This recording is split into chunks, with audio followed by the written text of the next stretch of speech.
क्या आप भी हर वक्त पास्ट के पछतावे और फ्यूचर के टेंशन में जी रहे हैं? बुद्ध ने सिर्फ बारिश की बूंदें दिखाकर 80 लोगों का स्ट्रेस हमेशा के लिए खत्म कर दिया था।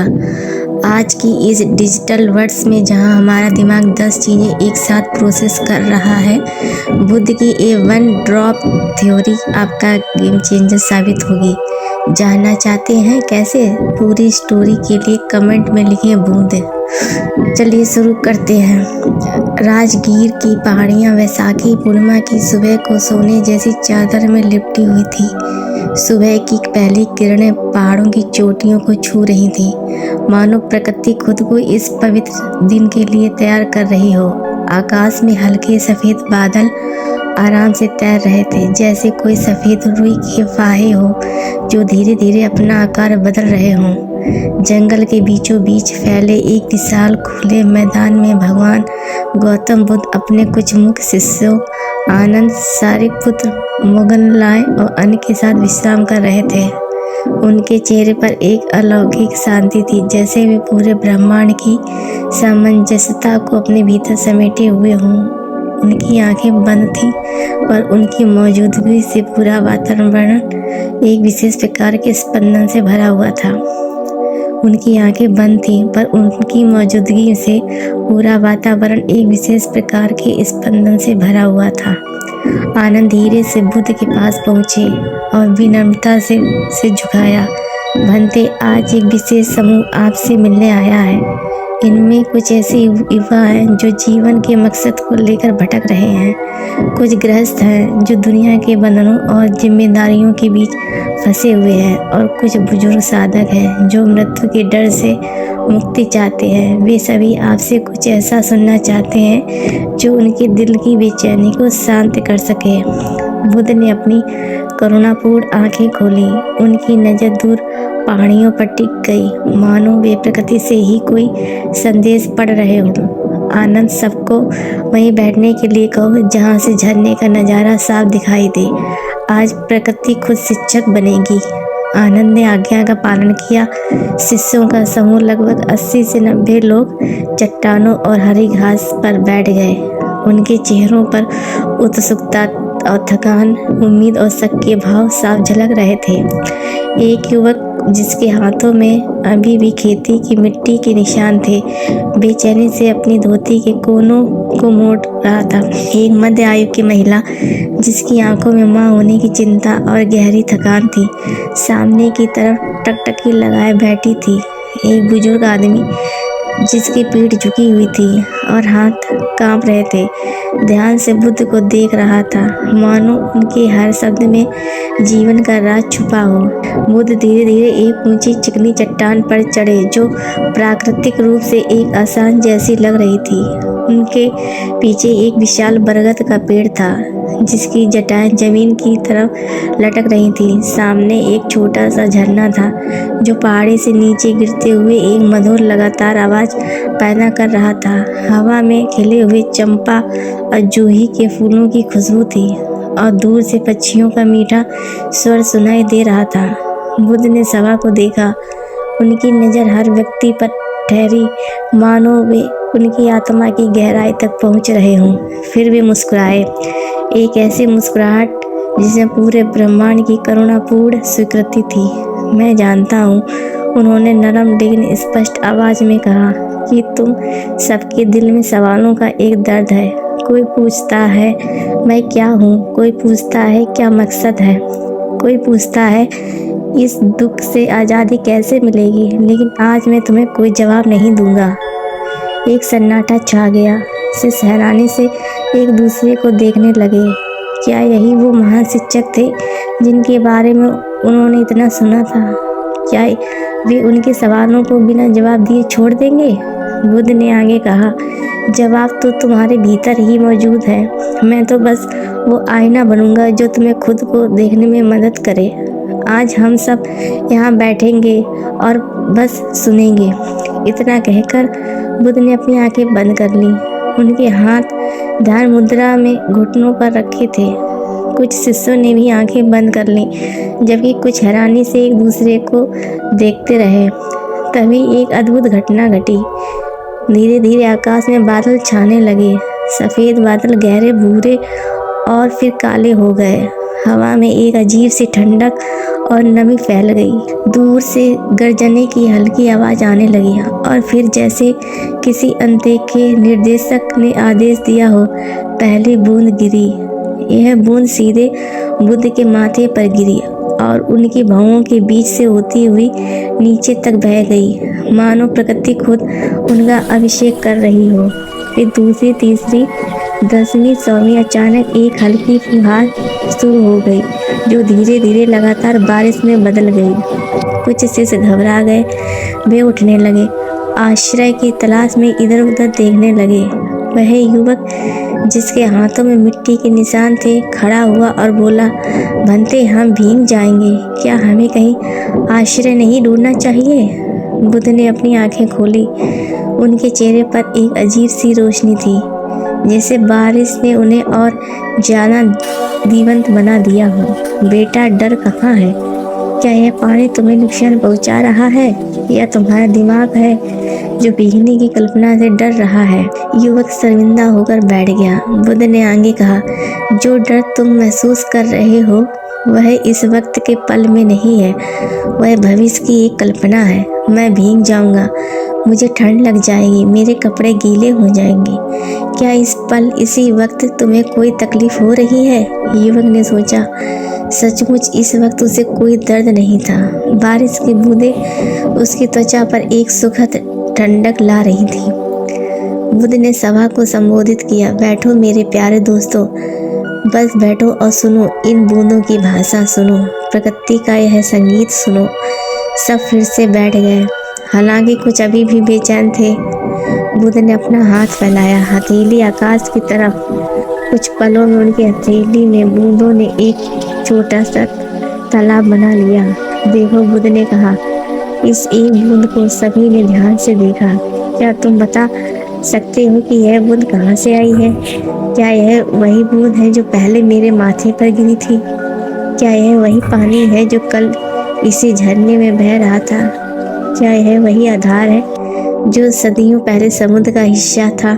कोई जवाब नहीं आया। बुद्ध ने मुस्कुराते हुए कहा, मैं तुमसे एक सवाल पूछता हूँ। इस वक्त, इसी पल हमारे चारों तरफ कितनी बूंदें गिर रही हैं? एक शिष्य, एक गणितज्ञ जो हाल ही में संघ में आया था, ने तुरंत कोशिश की। वह दिमाग में गिनने लगा, लेकिन कुछ ही पलों में वह उलझन में पड़ गया। भंते, यह नामुमकिन है। बूंदें असंख्य हैं, हर पल हजारों बूंदें गिर रही हैं और हर पल नई बूंदें आ रही हैं। सही कहा, बुद्ध ने खुश होकर कहा, गिनना नामुमकिन है, लेकिन क्या तुमने कभी सोचा है कि हर बूंद की एक अलग यात्रा है? यह एक अलग मौजूदगी है। देखो, उन्होंने एक पत्ते की तरफ इशारा किया जिस पर बूंदें टप टप गिर रही थीं।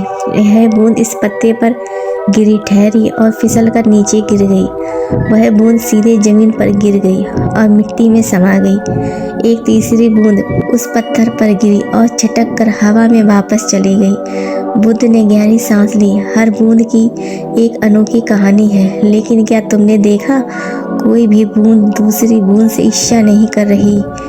कोई बूंद यह नहीं कह रही, काश मैं उस फूल पर गिरती जो राजा के बगीचे में है। कोई बूंद यह नहीं कह रही, मैं दुखी हूँ क्योंकि मैंने बस एक आम पत्ते को गीला किया। हर बूंद अपनी मौजूदगी में पूरी है। उस मध्य आयु की महिला ने, जिसकी आंखों में चिंता थी, धीरे से पूछा, भंते, लेकिन हम इंसान हैं। हमारे पत्ते की तरफ इशारा किया जिस पर बूंदें टप टप गिर रही थीं। यह बूंद इस पत्ते पर गिरी, ठहरी और फिसलकर नीचे गिर गई। वह बूंद सीधे जमीन पर गिर गई और मिट्टी में समा गई। एक तीसरी बूंद उस पत्थर पर गिरी और छटक कर हवा में वापस चली गई। बुद्ध ने गहरी सांस ली। हर बूंद की एक अनोखी कहानी है, लेकिन क्या तुमने देखा, कोई भी बूंद दूसरी बूंद से ईर्ष्या नहीं कर रही। कोई बूंद यह नहीं कह रही, काश मैं उस फूल पर गिरती जो राजा के बगीचे में है। कोई बूंद यह नहीं कह रही, मैं दुखी हूँ क्योंकि मैंने बस एक आम पत्ते को गीला किया। हर बूंद अपनी मौजूदगी में पूरी है। उस मध्य आयु की महिला ने, जिसकी आंखों में चिंता थी, धीरे से पूछा, भंते, लेकिन हम इंसान हैं। हमारे पास चेतना है। इच्छाएं हैं, आकांक्षाएं हैं, क्या हम बूंदों की तरह निस्संग हो सकते हैं? बुद्ध की आंखों में एक खास चमक आई। तुमने बहुत गहरा सवाल पूछा है। देखो, बूंद के पास कोई अपने की भावना नहीं है। वह नहीं सोचती मैं बूंद हूँ, वह बस है। जब तुम इस बारिश को सुन रहे हो, क्या तुम सचमुच सुन रहे हो? यह तुम्हारा दिमाग विचारों से भरा हुआ है। यह बारिश कब रुकेगी? मेरे कपड़े खराब हो जाएंगे, मुझे घर जाकर बच्चों के लिए खाना बनाना है। महिला ने स्वीकृति में सिर हिलाया। उसका दिमाग सचमुच इन्हीं विचारों में भरा हुआ था। अब बुद्ध ने कहा, मैं तुमसे दूसरा सवाल पूछता हूँ। इस वक्त तुम कितनी बूंदों की आवाज़ सुन रहे हो? शिष्यों ने ध्यान लगाना शुरू किया। एक ने कहा सैकड़ों घंटे, दूसरे ने कहा हजारों, तीसरे ने कहा अनगिनत। बुद्ध मुस्कुराए। रुको, फिर से सुनो। बस एक बूंद पर ध्यान केंद्रित करो, उस बूंद की आवाज़ पर जो अभी अभी उस बड़े पत्थर पर गिरी। बस उसकी आवाज़ सुनो। सभा में सन्नाटा छा गया। सभी ने ध्यान लगाया। कुछ पलों बाद एक युवा साधक ने हैरानी से कहा, भंते, यह अद्भुत है। जब मैं बस एक बूंद की आवाज़ पर ध्यान केंद्रित करता हूँ तो बाकी सब आवाज़ें पृष्ठभूमि में चली जाती हैं। मैं उन्हें सुनता हूँ लेकिन वे मुझे विचलित नहीं करती। बिल्कुल सही, बुद्ध ने खुश होकर कहा, तुम्हारे दिमाग की बेचैनी ठीक इसी तरह काम करती है। तुम हजारों विचारों, चिंताओं, इच्छाओं और डर की आवाज़ें एक साथ सुन रहे हो, इसलिए तनाव है। तुम भ्रम में हो कि सब कुछ एक साथ संभालना है, लेकिन सच्चाई यह है कि तुम्हें बस एक बूंद, एक पल, एक काम, एक सांस पर ध्यान देना है। बाकी सब अपने आप व्यवस्थित हो जाएगा। बुद्ध ने अंतिम प्रश्न किया, अब बताओ, जब यह बारिश पूरी तरह से रुक जाएगी तो इन सभी बूंदों का क्या होगा? शिष्यों ने सोचना शुरू किया। वह बुजुर्ग व्यक्ति जो अब तक चुप था बोला, वे सब जमीन में समा जाएंगी। भंते, वहीं से उनकी यात्रा शुरू हुई थी, वहीं से वो लौट जाएंगे। एक अन्य शिष्य ने कहा, कुछ नदियों में मिल जाएंगी और फिर सागर तक पहुंचेंगी। एक युवती ने कहा, कुछ वाष्प बनकर फिर से आकाश में जाएंगी और नया बादल बनेगी। बुद्ध की आंखों में ज्ञान की एक गहरी चमक थी। तुम सब सही हो, पर एक मूलभूत सत्य को नहीं देख पा रहे। हर बूंद ने अपना व्यक्तित्व, अस्तित्व खो दिया। बूंद का रूप समाप्त हो गया, पर क्या उनका सार नष्ट हुआ? नहीं, वह जल बना रहा। वह जल जो नदी बनेगा, सागर बनेगा, फिर बादल बनेगा और फिर बूंद केवल रूप बदला, सार नहीं। वह रुके, फिर गंभीर स्वर में बोले, इसी तरह तुम्हारा शरीर, तुम्हारी भूमिकाएं, पुत्र पुत्री, माता पिता, किसान, व्यापारी, राजा, भिखारी, ये सब बूंदों के रूप हैं। तुम्हारे सुख और दुख, तुम्हारी उपलब्धियां और हानियां, ये सब रूप हैं जो आते हैं और जाते हैं। पर तुम्हारा आत्म, वह शुद्ध चेतना, वह जागरूकता, वह जल है जो ना तो पैदा होता है ना मरता है, वह केवल रूप बदलता है। बुद्ध ने सभा को देखा। हर व्यक्ति गहन चिंता में डूबा हुआ था। बारिश अब लगभग रुक चुकी थी। केवल पत्तों से टपकती बूंदों की आवाज़ थी जो एक मधुर ताल बना रही थी।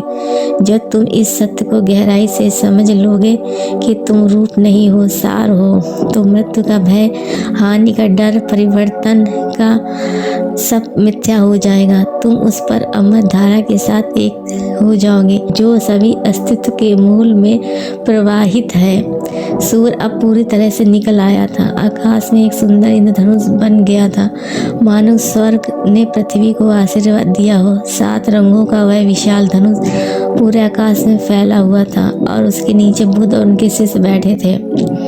सभी अभी भी गीले, पर अब उनके चेहरों पर एक नई समझदारी थी। बुद्ध ने अंतिम उपदेश दिया, आज का सत्र समाप्त हुआ, पर जाओ और इस सीख को अपने जीवन में उतारो। याद रखो, जीवन की हर बूंद, हर पल कीमती है। उसे गिनने में, उसका हिसाब रखने में नष्ट मत करो, उसे महसूस करो। सूर्य के बीच भी अपने भीतर के सन्नाटे को सुनो।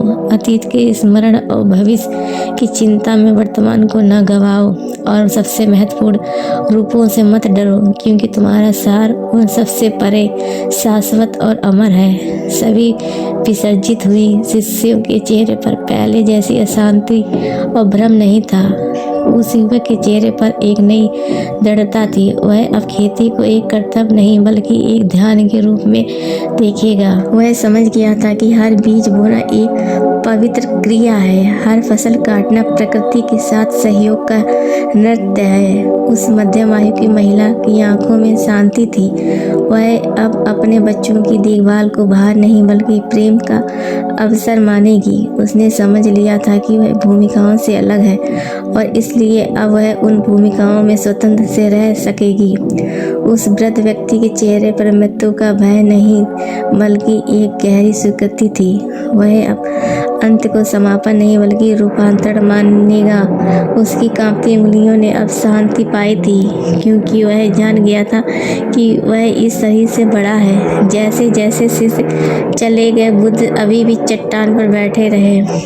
आनंद ने पास आकर पूछा, बनते क्या आपको लगता है कि उन्होंने वास्तव में समझ लिया? बुद्ध ने मुस्कुराते हुए एक टपटकी हुई बूंद की ओर इशारा किया जो पत्ते के किनारे से लटक रही थी। सूर्य की रोशनी में हीरे की तरह चमक रही थी। देखो आनंद, यह बूंद इस पत्ते से गिरकर जमीन पर गिरी। क्या तुम बता सकते हो कि उसने पत्ते को कितना गीला किया या जमीन को कितना सींचा? नहीं, पर क्या तुम इसके प्रभाव को नकार सकते हो? आनंद ने देखा, बूंद गिरी और मिट्टी में समा गई। उस स्थान पर एक छोटा सा गड्ढा बन गया जहां से एक दिन में कोई छोटा पौधा निकल सकता था। हर बूंद का अपना प्रभाव होता है, हर शब्द का भी। कुछ बीज अभी अंकुरित होंगे, कुछ बाद में, पर सब अंकुरित होंगे। कुछ लोग आज ही बदल जाएंगे, कुछ को महीने लगेंगे, कुछ को वर्षों, पर बदलेंगे सब, क्योंकि सत्य की ध्वनि हृदय में गूंजती है, भले ही दिमाग उसे तुरंत न समझे। फिर दोनों चुपचाप बैठे रहे, प्रकृति के इस पुनर्जन्म का आनंद लेते हुए। हर बूंद अब केवल पानी नहीं थी, वह एक शिक्षक थी, एक दर्पण थी, एक मार्गदर्शक थी। पेड़ों से टपकती बूंदों की आवाज़ एक मधुर संगीत थी और हवा में ताजगी थी जो सब कुछ नया कर रही थी। दिन के अंत तक राजगीर की पहाड़ियों पर खबर फैल गई थी कि बुद्ध ने बिना एक भी शब्द बोले केवल बारिश की बूंदों के माध्यम से सबसे गहरा उपदेश दिया था। लोग कहने लगे कि उस दिन की बारिश कोई साधारण बारिश नहीं थी, वह ज्ञान की वर्षा थी जो सीधे हृदय में उतरती है। एक सप्ताह बाद उस युवक ने अपने खेत पर वापस जाकर एक नए ढंग से काम करना शुरू किया। अब जब वह हल चलाता तो हल और मिट्टी के बीज के संपर्क पर ध्यान देता। जब बीज बोता तो हर बीज को एक संभावना के रूप में देखता। उसने अपने बीमार पिता की देखभाल में भी यही सीख लागू की। हर दवा का पल, हर पानी का घूंट, पूरी उपस्थिति से उसका तनाव कम हो गया। और अजीब बात यह थी कि उसके खेत की फसल भी पहले से बेहतर हुई। वह महिला अपने घर लौटी तो उसने पाया कि उसका नज़रिया बदल गया है। जब वह रोटी बेलती तो केवल रोटी बेलने पर ध्यान देती, जब बच्चों को कहानी सुनाती तो पूरी तरह से उसी क्षण में होती। उसके परिवार ने देखा कि वह अधिक शांत और प्रसन्न है और उसकी यह शांति पूरे घर में फैल गई। वह बुजुर्ग व्यक्ति अब मृत्यु से नहीं डरता था। उसने अपने बचे हुए दिनों को पूरी उपस्थिति से जीना शुरू कर दिया। वह हर सुबह सूर्योदय देखता, हर शाम सूर्यास्त। उसने कहा, मैंने समझ लिया है कि मैं इस शरीर से अलग हूँ। मेरा शरीर बूंद है, मैं पानी हूँ। बूंद गिरेगी पर पानी बना रहेगा। आज की दुनिया में जहां हमारा ध्यान सैकड़ों चीज़ों में बटा रहता है, मोबाइल फ़ोन, सोशल मीडिया, काम का दबाव, पारिवारिक जिम्मेदारियां, बुद्ध की यह शिक्षा और भी प्रासंगिक हो जाती है। हम एक साथ कई बूंदों को पकड़ने की कोशिश करते हैं। एक हाथ से ईमेल चेक करते हैं, दूसरे हाथ से खाना खाते हैं, आंखों से टीवी देखते हैं और कानों से कोई पॉडकास्ट सुनते हैं। फिर हम थकान और तनाव से भर जाते हैं। क्योंकि हम एक समय में एक बूंद पर ध्यान नहीं दे रहे। आधुनिक मनोविज्ञान भी अब इसी बात की पुष्टि करता है। माइंडफुलनेस यानी पूरी उपस्थिति जब हम एक काम को पूरी तरह से करते हैं तो हमारा दिमाग शांत रहता है और काम भी बेहतर होता है। बुद्ध ने उस दिन जो सिखाया वह आज के लिए एक शक्तिशाली उपाय है। एक समय में एक काम, अपने स्मार्टफोन को दूर रखो और केवल खाना बनाओ, केवल चलो, केवल सांस लो, वर्तमान में रहो, अतीत के पछतावे और भविष्य की चिंताओं को छोड़ो। यह पल ही सच है। रूपों से न डरो। नौकरी जा सकती है, रिश्ते बदल सकते हैं, स्वास्थ्य डगमगा सकता है, पर तुम्हारा सार, तुम्हारी चेतना वही रहेगी। बारिश की बूंदें हमें जीवन के गहन सबक सिखाती हैं। हर पल अनमोल है, उसे पूरी तरह जियो। शोर के बीच भीतर का मौन सुनो। तुम रूप नहीं, सार हो। डर केवल कल्पना है, वर्तमान में नहीं। हर क्रिया को ध्यानपूर्वक करो। उस दिन के बाद जो भी उस समय में था वह हमेशा के लिए बदल गया। वे न केवल बुद्ध के शिष्य बने बल्कि बूंदों के शिष्य भी बने। उन बूंदों के जो हर पल हम पर बरस रही है। बस हमें सुनना है, देखना है, समझना है। आज भी जब कभी बारिश होती है तो वे लोग खिड़की से बाहर देखते हैं और मुस्कुराते हैं। उन्हें याद आता है उस दिन का जब गीले होकर भी वे पहली बार सचमुच जीवित हुए थे, एक एक बूंद के साथ, एक एक पल के साथ। क्योंकि जीवन बस यही है, बूंदों का नाच, पलों का गीत और हमारी चेतना का वह शाश्वत सागर जिसमें ये सब समाता है। उस सभा में और भी कई लोग थे जिनकी कहानियाँ उतनी ही दिलचस्प थीं। उनमें से एक था युवा व्यापारी जिसका नाम सिद्धार्थ था। बुद्ध के मूल नाम के समान, पर वह संयोग मात्र था। वह राजगीर का एक समृद्ध वणिक पुत्र था जिसने हाल ही में अपने पिता का व्यापारिक साम्राज्य संभाला था। उसके चेहरे पर एक अजीब सी खालीपन थी, जैसे सब कुछ होते हुए भी कुछ नहीं था। बारिश शुरू होने पर वह सबसे ज्यादा बेचैन हुआ था। उसके महंगे रेशमी वस्त्र भीग रहे थे और वह अपने व्यापारिक सौदे के बारे में सोच रहा था जो शायद बारिश के कारण प्रभावित हो जाए। लेकिन जब बुद्ध ने बूंदों के बारे में बोलना शुरू किया तो उसका ध्यान धीरे धीरे बंटने लगा। बुद्ध के एक समय में एक बूंद वाले उपदेश ने उसे सोचने पर मजबूर कर दिया। उसने अपने जीवन पर नजर डाली। वह एक साथ कई व्यापारिक योजनाएं बनाता, कई लोगों से मिलता, कई समस्याओं का समाधान ढूंढता। उसका दिमाग कभी शांत नहीं रहता था। रात को सोते समय भी वह लेखा जोखा, मुनाफा नुकसान के आंकड़े सोचता रहता था। बुद्ध की बात सुनकर उसने पहली बार महसूस किया कि उसकी सारी समस्याओं की जड़ यही थी। वह एक साथ सब कुछ करना चाहता था। उसने उस दिन प्रण किया कि अब से वह एक समय में एक ही काम करेगा। जब ग्राहक से मिलेगा तो केवल उसी पर ध्यान देगा, जब लेखा देखेगा तो केवल लेखा पर। यह साधारण सा बदलाव उसके जीवन में क्रांति ले आया। एक और शिष्य थी, एक युवती जिसका नाम मैत्रेयी था। वह हाल ही में विधवा हुई थी और गहरे शोक में डूबी हुई थी। उसके पति की अचानक मृत्यु हो गई थी और वह स्वयं को दोष दे रही थी। काश मैंने उस दिन उसे जाने न दिया होता, काश मैंने उसकी तबीयत पर ध्यान दिया होता। जब बुद्ध ने अतीत की बूंदों के बारे में बात की तो मैत्रेयी की आंखों में आंसू आ गए। उसने समझा कि वह लगातार उन बूंदों को पकड़ने की कोशिश कर रही थी जो बह चुकी थी, ऐसे पल जो लौटकर नहीं आ सकते थे। बुद्ध के शब्दों ने उसे एक नई दृष्टि दी। तुम अतीत की बूंदों को नहीं बदल सकती, पर वर्तमान की बूंद को पूरी तरह से जी सकती हो। उस दिन के बाद मैत्रेयी ने शोक को अपनी पहचान बनाने के बजाय वर्तमान में जीना शुरू किया। उसने अपने पति की यादों को सम्मान दिया, पर उनमें डूबकर वर्तमान को नष्ट नहीं किया। धीरे धीरे उसने फिर से जीवन में रुचि लेना शुरू किया। बारिश रुकने के बाद का दृश्य वास्तव में मनोरम था। पूरा परिवेश इतना स्वच्छ और चमकदार हो गया। बारिश रुकने के बाद का दृश्य वास्तव में मनोरम था। पूरा परिवेश इतना स्वच्छ और चमकदार हो गया था मानो प्रकृति ने स्नान करके नए वस्त्र धारण किए हों। हर पत्ते पर लगी बूंदें सूर्य की किरणों में हीरे की तरह चमक रही थी। पक्षी पेड़ों से निकलकर फिर से आकाश में उड़ने लगे थे और उनका कलरव ऐसा लग रहा था मानो वे बारिश के अंत का जश्न मना रहे हों। शिष्यों के जाने के बाद बुद्ध और आनंद अभी भी उसी चट्टान पर बैठे रहे। आनंद ने देखा कि बुद्ध की आंखें बंद हैं, पर उनके होठों पर एक मंद मुस्कान है।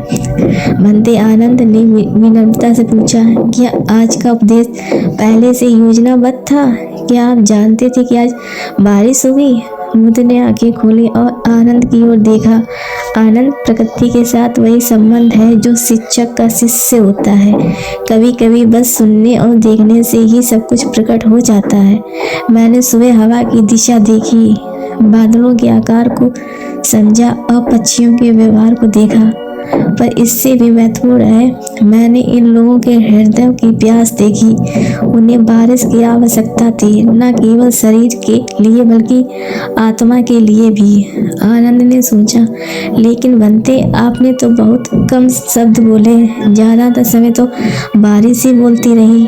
क्या शब्दों के बिना शिक्षा संभव नहीं है? बुद्ध ने पूछा। देखो आनंद, जब एक माँ अपने शिशु को दूध पिलाती है तो वह उसे शब्दों में समझाती है कि दूध क्या है नहीं, वह बस दूध पिलाती है और शिशु समझ जाता है। आज यही हुआ, मैंने बस वह दूध दिया जिसकी उन्हें आवश्यकता थी। प्रकृति का सीधा अनुभव, सब तो केवल संकेत है, अनुभव ही सत्य है।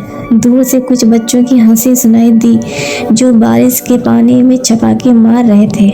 बुद्ध मुस्कुराए। देखो आनंद, उन बच्चों को कोई नहीं सिखा रहा कि वर्तमान में कैसे जीना है, वे स्वाभाविक रूप से जी रहे हैं। हम वयस्क ही हैं जिन्होंने अतीत और भविष्य के बाहर से स्वयं को दबा रखा है। आनंद ने पूछा, क्या हम फिर से बच्चों जैसे निर्दोष हो सकते हैं? बनते, निर्दोषता नहीं बल्कि जागरूकता, बुद्ध ने स्पष्ट किया। बच्चा अनजान में वर्तमान में रहता है, जागृत व्यक्ति जानबूझकर वर्तमान में रहता है। यही अंतर है और यही हमारा लक्ष्य है, सचेतन रूप से वर्तमान में जीना। आधुनिक समय में, आज 21वीं सदी में जब हम डिजिटल युग में जी रहे हैं, बुद्ध की यह शिक्षा और भी महत्वपूर्ण हो जाती है। कल्पना कीजिए, एक आधुनिक कार्यालय में रमेश अपने कंप्यूटर के सामने बैठा है। उसकी स्क्रीन पर 10 टैब खुले हैं, email, WhatsApp, Excel sheet, PowerPoint presentation, social media. उसका फ़ोन बज रहा है और उसके साथी उसे कुछ पूछ रहे हैं। वह एक साथ सब कुछ करने की कोशिश कर रहा है और परिणाम स्वरूप तनावग्रस्त, थका हुआ और अप्रभावी हो रहा है। आप कल्पना कीजिए कि रमेश बुद्ध की बूंदों वाली शिक्षा को अपनाता है। वह एक टैब बंद करता है, फिर दूसरा, वह अपना फ़ोन साइलेंट पर कर देता है। वह अपने साथी से कहता है, मुझे 10 मिनट दीजिए, फिर मैं आपकी मदद करूंगा।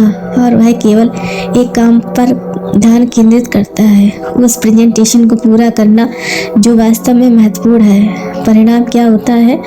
परिणाम में प्रेजेंटेशन बेहतर होता है, समय पर पूरा होता है और रमेश शांत और संतुष्ट महसूस करता है। हमारे डिजिटल जीवन ने हमारा ध्यान बांट दिया। हम एक दिन में सैकड़ों बूंदों पर ध्यान देने की कोशिश करते हैं, नोटिफिकेशन, मैसेजेस, अपडेट्स, अलर्ट्स, और फिर हम हैरान हैं कि हम थके हुए, चिड़चिड़े और असंतुष्ट क्यों हैं। बुद्ध की शिक्षा हमें याद दिलाती है, एक बूंद, एक पल, एक सांस। आज की दुनिया में माइंडफुलनेस की लोकप्रियता इसी तरह की पुष्टि करती है। विज्ञान अब प्रमाणित करता है कि जब हम एक समय में एक काम करते हैं तो हमारा मस्तिष्क अधिक कुशलता से काम करता है, हम कम गलतियां करते हैं और हमारा तनाव का स्तर कम होता है। उस दिन के बाद बूंदों की शिक्षा मौखिक परंपरा के माध्यम से फैलती गई। कहा जाता है कि उस सभा में उपस्थित हर व्यक्ति ने कम से कम 10 लोगों को यह कहानी सुनाई और उन 10 ने 10 और लोगों को। इस तरह यह शिक्षा एक वृक्ष की तरह फैली जिसकी शाखाएं दूर दूर तक पहुंच गई। एक वर्ष बाद उसी स्थान पर एक छोटा सा स्मारक बनाया गया, ना किसी मूर्ति का, ना किसी शिलालेख का, बस एक साधारण सा पत्थर रखा गया जिस पर बारिश की बूंदें टपकती थीं। लोग उसे बूंद स्मारक कहने लगे। यह स्मारक इस बात का प्रतीक था कि सबसे गहरी शिक्षाएं कितनी सरल हो सकती हैं। समय बीतता गया, सदियां बीत गई। राजगीर की पहाड़ियां अब भी वही हैं, झरना अब भी बहता है और बारिश अब भी आती है, वैसाखी पूर्णिमा पर भी और हर दिन भी। आज 21वीं सदी में एक युवक राजगीर की यात्रा पर आता है। उसका नाम अर्जुन है और वह एक सॉफ्टवेयर इंजीनियर है। वह बर्नआउट से पीड़ित है, नौकरी का दबाव, शहर की भाग दौड़ और अकेलापन। वह उसी स्थान पर पहुंचता है जहां हजारों वर्ष पहले बुद्ध ने बूंदों का उपदेश दिया था। आज भी वैसाखी पूर्णिमा है और आज भी बारिश होने लगती है। अर्जुन पहले तो घबराता है, उसका फोन, उसके ईयरफोन, उसका डिजिटल सामान सब भीग जाएगा या आश्चर्य ढूंढने लगता है। तभी उसे एक स्थानीय गाइड एक कहानी सुनाता है, बुद्ध और बूंदों की कहानी। अर्जुन रुक जाता है, वह फोन बंद कर देता है, वह बैठ जाता है उसी चट्टान के पास और वह सुनने लगता है। पहली बार सालों बाद वास्तव में सुन रहा है बूंदों की आवाज, पत्तों की सरसराहट, पक्षियों का कलरव, हवा का स्पर्श। और फिर कुछ ऐसा होता है जो शब्दों में बयान नहीं किया जा सकता। अर्जुन को लगता है मानो वह बूंदों के साथ एक हो रहा है, उसका तनाव पिघल रहा है। एहसास होता है कि उसने जीवन को जटिल बना लिया था जबकि वह सरल था, बस बूंदों जैसा। वह घंटों बैठा रहता है, जब वह उठता है तो वह बदल चुका होता है। उसने कोई नया ज्ञान नहीं प्राप्त किया, कोई नया सिद्धांत नहीं सीखा। उसने बस याद किया कि वर्तमान में कैसे जीना है। वह वापस शहर लौटता है, पर अब वह अलग है। वह अब एक समय में एक कोड लिखता है, वह अब एक समय में एक व्यक्ति से बात करता है, वह अब खाना खाते समय सिर्फ खाना खाता है और आश्चर्यजनक रूप से उसकी उत्पादकता बढ़ जाती है। उसका तनाव कम हो जाता है और उसे जीवन में आनंद आने लगता है। निष्कर्ष, बुद्ध की यह शिक्षा कालातीत है। चाहे हम 5वीं शताब्दी ईसा पूर्व में हो या 21वीं शताब्दी में, मानवीय संघर्ष मूल रूप से वही है। भ्रम, तनाव, भय और असंतोष, और समाधान भी वही है। वर्तमान में जीना है, एक समय में एक काम करना और रूपों के पार देखकर सार को पहचानना। बूंदें हमें यही याद दिलाती हैं, हर बूंद एक पल है, उसे सम्मान दो। हर बूंद एक सबक है, उसे सीखो। हर बूंद एक दर्पण है, उसमें स्वयं को देखो। हर बूंद एक द्वार है, उससे गुजरो और मुक्त हो जाओ। इसलिए अगली बार जब बारिश हो तो घबराए नहीं, बैठ जाए, सुने, देखें और याद रखें, आप बूंद नहीं हैं, आप पानी हैं, आप रूप नहीं हैं, आप सार हैं, आप क्षणिक नहीं हैं, आप शाश्वत हैं। और जब आप यह समझ जाएंगे तो हर बारिश एक उपदेश बन जाएगी, हर बूंद एक गुरु बन जाएगी और हर पल एक मोक्ष बन जाएगा। यही है बूंदों का पाठ, सरल, गहरा और शाश्वत। ओम नमो बुद्धाय।